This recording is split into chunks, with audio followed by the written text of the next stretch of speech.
Well, Manuel Ugarte injury worry as the international break really came to the stop last night. Obviously, we noted that South Americans are the last to play. Obviously, we really have a very huge blow in as far as Manuel Ugarte is really concerned, as he was really trying to obviously establish himself into the starting 11 for the club of Manchester United. Ugarte has really gone ahead to obviously get injured, and he was really taken off the pitch in the 82nd minute as they drew 0-0 with Ecuador into the World Cup qualifiers. And Lisandro Martinez has gone ahead obviously have a boost in what he really had to do at the side of Argentina, missing out on any minutes in the previous game that Man United played against Aston Villa, and missing out in the game that Argentina went ahead to obviously draw with the side of Venezuela. This time around, he really went ahead to obviously feature prominently into the game of Argentina that saw them beat Bolivia by 6-0. Welcome to the United Matters channel. How are you guys and where are you watching us from? I go by the names of Rock and David. Smash like button, comment and share. If at all you're watching us for the very first time, endeavor to subscribe to this channel so as not to miss out on stories that we do upload in here on a daily. Rock and David is my name, and hope you guys are really having fun. And let's continue to obviously put in the required shift all together by subscribing to this channel, because we want to hit 20,000 subscribers. Guys, let's obviously make it a point that we hit that number in a nick of time. Now, Man United is really preparing for the game of Brentford over the weekend. That is Saturday.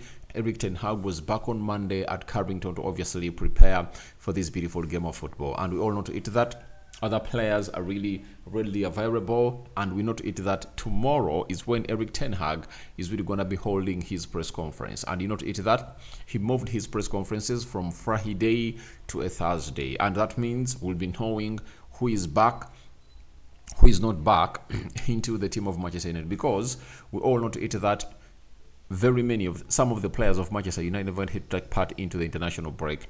Garnacho, Kobe Mainoo, Harry Maguire, Mason Mount, Amadi Diallo. So we are having close to 5-6 players that really never took part into the international break, and those that had already gone ahead to get injured. Luke Shaw and Malacia, are they really going to be back? Mazorui, what's the update? Although they told us that he's really going to be out for 3 weeks, is it really the time frame that is really going to be see him out for?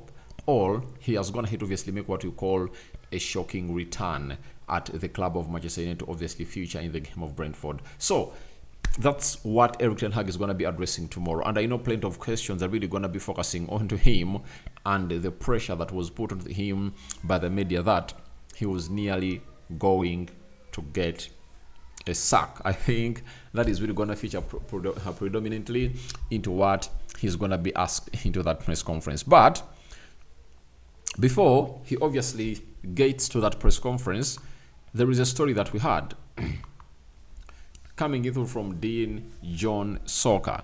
Ten Hag's focus on properly integrating Ugarte is set to intensify this week. Now, Ten Hag's plan was to integrate a player known as Manuel Ugarte into the team of Manchester United. That is it. And in all what that Erik ten Hag went ahead to do, he needs this, because we all know to it that we are missing a CDM, and if he was part of the board or the team that agreed to bring in Manuel Ugarte, he has to obviously put it into practice, because he had to obviously show the board on how he's really going to integrate him into his team. And the player is here, and looks like everything is really going on as not planned. We all know to it that the player never went ahead to obviously have what we call a pre-season, and that really gives Erik ten Hag benefit of doubt. But I don't think that there is more time for him to obviously establish this guy into his team. And I think it has gone ahead to obviously come in at a time when a lot of pressure is on him. But Manuel Ugarte has gone ahead to get a setback, because when they're playing against Ecuador, he found himself injured, and this really kills the plan of Erik ten Hag on how to come in through and obviously integrate this player into the team of Manchester United. But we haven't gone ahead to obviously get to know exactly the extent of the injury, because I know he's really going to be flying to Manchester to obviously come in through and obviously get what we call and get what we call a scan and see how long this player is really gonna be out. But I've gonna hit obviously he or read somewhere from Uruguay that it might be a hamstring or an ankle injury, you get. But we all know to hit that towards the end of the Copa America, he really went ahead to obviously be taken off, and most of us were like, he's injured. And by the time, he had not gone ahead to obviously sign for the club of Manchester United. And at a certain point X, I came up and really said, is United really this cast? Because if you are not cast, we were looking at Edson Alvarez, and we went ahead to obviously find himself injured. And now we are looking at Ugarte, and Ugarte has gone ahead to work on injured. And finally, we obviously went ahead to obviously see Ugarte feature prominently into the next game that Uruguay went ahead to play, you know. So I think we will have to first hear from the side of Uruguay and the side of Manchester United. Is he really fully fit or not? Remember, no sooner the game really ended, I think today morning, they had to board to Manchester, and we know to it that they're really gonna arrive late. I think midnight, you know, midnight in Manchester, and they'll have to rest, you know, meaning that on Thursday he report on training at Carrington and see how things are really gonna be panning out for him as a player. Then for Lisandro Martinez, he will also board and really come in here for you. Garnacho was not part of the team of the Argentina that played 2 games in which they went ahead obviously win 1 and drew 1. Manuel Ugarte played 2 games, and the first game he played as a central defender. He was played in a 3-man central defense, but in this game they played against Ecuador, he was played in the double pivot alongside Valverde.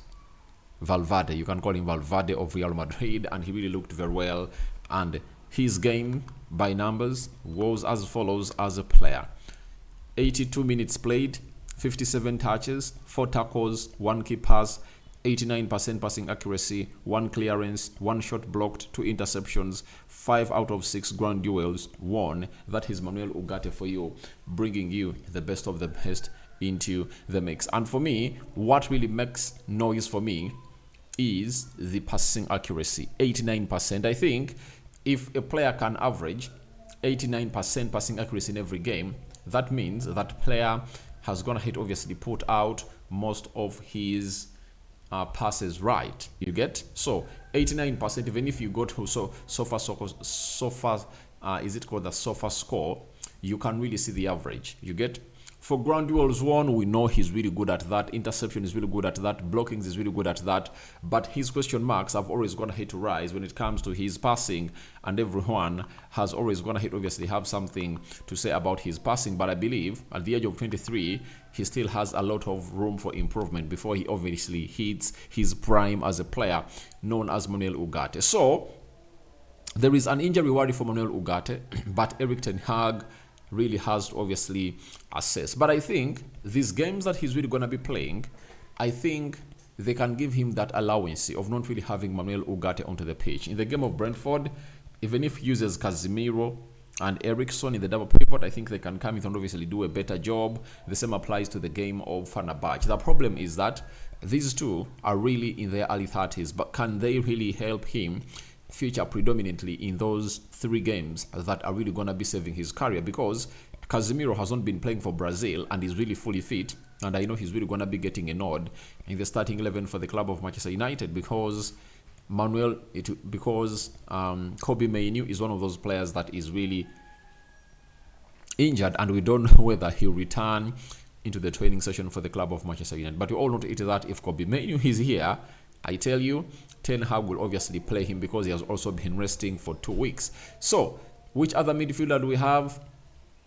I don't think that we have many, but Man United is set to roll the dice and see whether Manuel Ugarte will be ready to go. And for Manuel Ugarte, I think if his past fits, he might find himself in the starting 11 of Manchester United. As if there is a game for any manager to obviously try to integrate this guy in his team, I think these 3 games that we are going to be playing on Saturday against Brentford, I think Wednesday or Thursday against Fenerbahce, and on Sunday against West Ham are really going to be very important into what we are supposed to be playing as a club of Manchester United, and really putting Manuel Ugarte into him, because the best way to obviously get Manuel Ugarte integrated into the team after not having gone ahead to have a preseason in the club of Manchester United is to keep him, giving him game time. That is it. Remember, in the previous 2 games of Manchester United, Manuel Ugarte was not part. He played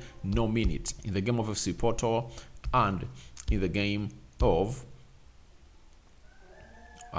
Aston Villa, meaning that the manager had not gone ahead to trust him enough. And in the game of Brentford at Old Trafford, this is where you throw him in and see how he's really good at, or where he has gone ahead obviously get used to the patterns and combinations of the club of Manchester United in the recent past. But all in all, it will depend on the scan of Manuel Ugarte. If he has gone ahead to get a hamstring injury or an ankle injury, he's really going to be out for some long time. But that doesn't worry me a lot, because Ugarte is not injury prone. You get that? Is Manuel Ugarte for you, and I think the manager of Manchester United is really going to integrate him well into the team. Now, let's obviously go to Lisandro Martinez. Now, most of us were very furious at the manager of Manchester United for not really getting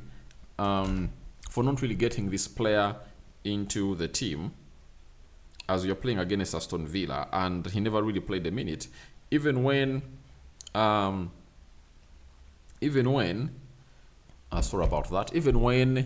this guy, even when Maguire got injured, the manager brought on Matthias de Ligt into the team, and that went ahead to raise lots of dust, but we kept a clean sheet, and Matthias de Ligt went ahead to obviously play some good game of football. So after that, we came to a conclusion that Lisandro Martinez maybe had played very badly in the game of FC Porto. That's why the manager never went ahead to give him a chance. But in our knowing now, it really manifested when he was at the national team, when he was really injured. He had some bit of injury, and that's why they never played him in the first game they played. That saw them really draw 0-0. I think it was 1-1 with Venezuela.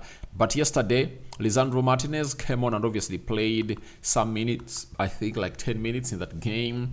And he really did the needful off the bench. And that is another huge boost for Lisandro Martinez. Meaning that having gone ahead obviously play just 10 minutes, he will feature predominantly into the team of Manchester United that Erik ten Hag is planning to play against Brentford. And we not eat that, he's really going to go back to his central defense partnership of Matthias de Ligt and Lisandro Martinez. So we wait and see how that pans out. But tomorrow we are going to be eagerly waiting for that pre-match press conference at Carrington, as Erik ten Hag is really going to be coming up to tell us exactly what featured in the into the international break, as very many people are like, he's not going to survive a sack, and he survived it. I call upon for your reactions into the comment section below. Rokan David remains my name. We are out. First video of the day, and more is coming your way.